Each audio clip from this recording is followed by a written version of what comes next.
ये कहानी एक लड़के मैनुअल की है जिसे अपने वालिदैन की तलाक की वजह से कुछ अरसे के लिए अपने रिश्तेदारों के साथ रहना पड़ता है। मैनुअल 3 महीनों के लिए स्पेन के एक दूसरे शहर में अपने चचा हवान के घर रहने आया था, मगर जब वो स्टेशन पर पहुंचा तो उसे काफ़ी देर तक इंतज़ार करना पड़ा। मैनुअल पहली बार अपने इन रिश्तेदारों से मिलने वाला था और अपने माँ बाप से दूर आकर वो अंदर से बहुत उदास और मायूस था। लेकिन उसका अपने घर से दूर रहना ज़रूरी था क्योंकि उसके वालिदैन एक दूसरे को तलाक देने वाले थे। जब मैनुअल हवान के घर पहुंचा तो उसे मालूम हुआ कि उसके 3 चचा हैं और ये तीनों ही बड़े रंगीन मिजाज और आज़ाद ख्याल आदमी हैं। ये सब एक ही इमारत में रहते थे, मगर मैनुअल को 3 महीनों के दौरान अलग अलग वक्त में तीनों के घरों में रहना था। सबसे पहले वो हवान के घर रहने वाला था। अगले ही दिन हवान उसे अपनी दुकान पर ले गया जहां सिर्फ खवातीन ही नजर आ रही थीं, और मैनुअल ने अपने चचा को औरतों के साथ फ्लर्ट करते हुए देखा। मैनुअल वहां काम सीख रहा था कि इतने में हवान की बेटी फ्योना सांता वहां आ गई। जैसे ही मैनुअल ने उसे देखा वो फौरन उसे पसंद करने लगा। मैनुअल हवान और फ्योना सांता के साथ वक्त गुजारकर बहुत खुश था। एक दिन हवान उन दोनों को शहर से दूर सैर के लिए ले जाता है। वहां एक पुरसुकून माहौल में हवान उन दोनों को पेंटिंग सिखाने लगता है। हवान मैनुअल को कुदरत की खूबसूरती के बारे में बताता है और समझाता है कि इस खूबसूरती को तस्वीर में कैसे उतारा जा सकता है। वो सब मंजर को कैनवस पर उतारने की कोशिश करने लगते हैं। कुछ देर बाद वहाँ एक अजीब सा आदमी आ जाता है जिसे देखकर मैनुअल और फ्योना सांता दोनों डर जाते हैं। वो आदमी खुद को खुदा कहता है। हवान के कहने पर मैनुअल उसे खाने के लिए एक सेब देता है, मगर उसके बावजूद उस आदमी की अजीबोगरीब बातें ख़त्म नहीं होती। वो बार बार कहता है कि मैं गायब होकर दिखा सकता हूँ, और इसी तरह की अनोखी हरकतें करता हुआ वहाँ से चला जाता है। अगले मंजर में हमें दिखाया जाता है कि फ्योना सांता अपनी माँ से डांस सीख रही होती है और उसी वक्त हवान मैनुअल को फ़न और आर्ट के बारे में समझा रहा होता है। हवान की वजह से मैनुअल फनकारी और आर्ट की खूबसूरती को समझने लगता है, मगर इस दौरान उसकी तवज्जो बार बार फ्योना सांता की तरफ ज़्यादा रहती है। Manual Aahista Aahista Fiona Santa को और ज़्यादा पसंद करने लगता है, और ये बात फ्योना सांता भी समझने लगती है क्योंकि वो खुद भी मैनुअल को पसंद करने लगी थी। इसीलिए वो दोनों ज़्यादातर वक्त एक दूसरे के साथ ही रहते थे। एक दिन फ्योना सांता को महसूस होता है कि मैनुअल खुश नहीं है। उसे बेहतर महसूस कराने के लिए वो अपना लॉलीपॉप उसे चूसने के लिए दे देती है और कहती है कि मैं तुमसे कभी भी अलग नहीं रह सकती। उसी दिन वो मैनुअल को एक राज की बात बताती है जिसे सुनकर मैनुअल हैरान रह जाता है। फ्योना सांता बताती है कि उनके चचा फर्लैंडो असल में हमजिन्स परस्त हैं और ये बात घर में किसी को मालूम नहीं। हवान के घर रहने के बाद अगले महीने मैनुअल फर्लैंडो के साथ रहने लगता है और उसकी बेकरी का काम सीखने लगता है। हवान की तरह फर्लैंडो भी एक फ़नकार है और वो ज़ाइलोफ़ोन बजाया करता है। जब मैनुअल उसे ज़ाइलोफ़ोन बजाते हुए देखता है तो उस पर मौसीकी का जादू सा छा जाता है। फर्लैंडो उसे बताता है कि जीनियस बनने के लिए कई सालों तक मेहनत करनी पड़ती है, और अगर एक दिन भी मेहनत में कमी आ जाए तो मौसीकी हमारा साथ छोड़ देती है। फर्लैंडो का अफेयर उसके असिस्टेंट पीलो के साथ चल रहा होता है और ये बात मैनुअल जानता था। फर्लैंडो की बीवी बीएड्रीस इस बात से नाराज़ थी कि उसका शौहर काम पर तवज्जो नहीं देता, मगर फर्लैंडो का कहना था कि ये काम उसे खुशी नहीं देता, उसे सिर्फ पीलो से खुशी मिलती है। एक दिन उसका असिस्टेंट पीलो बताता है कि उसकी शादी होने वाली है, इसलिए अब उसे फर्लैंडो को छोड़ना होगा। इन दोनों के बीच में होने वाली ये सारी बातें मैनुअल और फ्योना सांता सुन लेते हैं। पीलो के जाने से फर्लैंडो का दिल टूट जाता है और वो अपनी जान देने की कोशिश करता है, मगर वो ऐसा कर नहीं पाता। उसी शाम जब मैनुअल बीएड्रीस के कमरे में जाता है तो वो उससे पूछती है कि क्या वो उसे खूबसूरत लगती है या नहीं। वो मैनुअल से अजीबोगरीब सवालात करने लगती है। तब मैनुअल उसे फर्लैंडो और पीलो के अफेयर के बारे में बता देता है। इस अफेयर के बारे में जानकर बीएड्रीस मैनुअल से वादा लेती है कि वो इस राज को किसी को नहीं बताएगा।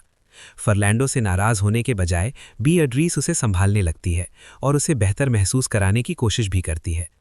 मैनुअल एक नई दुनिया देख रहा था और इस दुनिया में उसे फ्योना सांता के साथ खुशी मिल रही थी। एक दिन अचानक वो दोनों छत पर 2 अनजान लोगों को आते हुए देखते हैं। तब फ्योना सांता बताती है कि वो अमीलियो की बेटी लॉली और उसका बॉयफ्रेंड है जो मंशियात लेकर वहां से भाग आए हैं। फ्योना सांता को उसी वक्त कुछ अजीब सा महसूस होता है और वो कहती है कि मेरे घर में कुछ गलत हो रहा है। जब वो घर की तरफ जाते हैं तो उन्हें पता चलता है कि फर्नांडो की मौत हो गई है। सब लोग परेशान होते हैं, मगर सबसे ज़्यादा परेशान बीतरीस होती है। वो बताती है कि फर्नांडो अचानक ज़मीन पर गिर पड़ा था और उसकी मौत हो गई। हुआन और उसके बड़े भाई अमेलियो ने फर्नांडो को ज़मीन पर बेहोश पड़ा देखा तो उन्हें समझ आ गया कि उसे दिल का दौरा पड़ा है। खुशकिस्मती से सही वक्त पर एमिलियो उसे बचाने में कामयाब हो जाता है। उस दिन के बाद से उसके बाद मैनुअल अमीलियो के घर में रहने लगता है। अमीलियो की बहन मार्गरीटा मैनुअल को पढ़ाने लगती है, मगर मैनुअल अक्सर उसे और अमीलियो की बीवी लोला को तंग करता रहता है। एक दिन मैनुअल के वालिद अंतोनियो का फ़ोन आता है और मैनुअल को मालूम होता है कि अब वो इटली में रह रहे हैं। मैनुअल अपने वालिद को बताता है कि मार्गरीटा हर वक्त उस पर नज़र रखती है, इसी वजह से वो परेशान रहने लगा है और घर वापस आना चाहता है। मैनुअल फुनासांता को बताता है कि बहुत जल्द उसके वालिद उसे लेने आने वाले हैं। ये सुनकर फुनासांता बहुत उदास हो जाती है। मैनुअल और फुनासांता एक दूसरे से शादी करना चाहते थे, मगर वो ये भी जानते थे कि दो कजिन्स एक दूसरे से शादी नहीं कर सकते। अमीलियो के घर में एक कमरा ऐसा था जहां किसी को जाने की इजाज़त नहीं थी, मगर मैनुअल उस कमरे में चला जाता है। वहां जाकर उसे पता चलता है कि ये कमरा दरअसल अमीलियो का क्लिनिक है। अमीलियो मैनुअल को क्लिनिक में देखकर खुश हो जाता है और अपने दूसरे भाइयों की तरह वो भी मैनुअल को अपने काम के बारे में बताने लगता है। अमीलियो आंखों का डॉक्टर था और वो मैनुअल को आंखों में छुपी हुई खूबसूरत रोशनी और रंग दिखाने लगता है। कुछ वक्त बाद मार्गरीटा उन पर नज़र रखने लगती है और इन बच्चों पर चीखने लगती है, क्योंकि उसने इन दोनों को इस कमरे में आने से मना किया था। वो अमीलियो से कहती है कि उनके वालिद यानी मैनुअल के दादा अंतोनियो उससे बात करने की जिद कर रहे हैं, क्योंकि वो मैनुअल को ही अंतोनियो समझ बैठते हैं। मार्गरीटा का कहना था कि वो अब उन्हें मजीद नहीं संभाल सकती, क्योंकि वो सारा दिन मरने की बातें करते रहते हैं। अमीलियो जानता था कि उनके वालिद मैनुअल से बात करके अच्छा महसूस करेंगे, इसीलिए वो मैनुअल को अपने वालिद के पास भेज देता है। मैनुअल के दादा कहने लगते हैं कि दुनिया ख़त्म होने वाली है और इससे पहले दुनिया को देख लेना चाहिए। फुनासांता के अलावा किसी को भी मैनुअल के दादा की बातें समझ नहीं आती थीं। फिर वो ये भी कहने लगते हैं कि इस घर में बहुत से राज छुपे हुए हैं और ये राज ख़ानदान को शर्मिंदा कर देते हैं। वो अपना एक राज बताने ही वाले होते हैं, मगर बात करते करते भूल जाते हैं। जब उन्हें अपनी बात याद आती है तो वो बताते हैं कि वो वर्ल्ड वॉर का हिस्सा रह चुके हैं। इस दौरान उन्होंने एक आदमी को बहुत बुरी तरह मारा था और उसे मारकर इसी घर में दफन कर दिया था। ये राज बताने के बाद वो कहते हैं कि अब वो ऐसी जगह जाना चाहते हैं जहां वो सुकून की सांस ले सकें। ये कहकर वो सो जाते हैं। कुछ देर बाद मैनुअल लोली के साथ वक्त गुजारने लगता है और सोचने लगता है कि लोली खूबसूरत दिखने के लिए अपने चेहरे को पेंट क्यों कर रही है।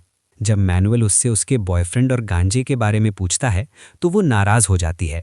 वो उसे समझाकर कहती है कि उसके बॉयफ्रेंड और गांजे की बात राज रखे और वहाँ से चली जाती है, मगर वो ये नहीं जानती थी कि उसका ख़ानदान पहले ही जानता है कि उसका बॉयफ्रेंड नशे का आदी है। इसी दौरान मैनुअल मार्गरीटा को अजीबोगरीब बातें करते हुए देखने लगता है।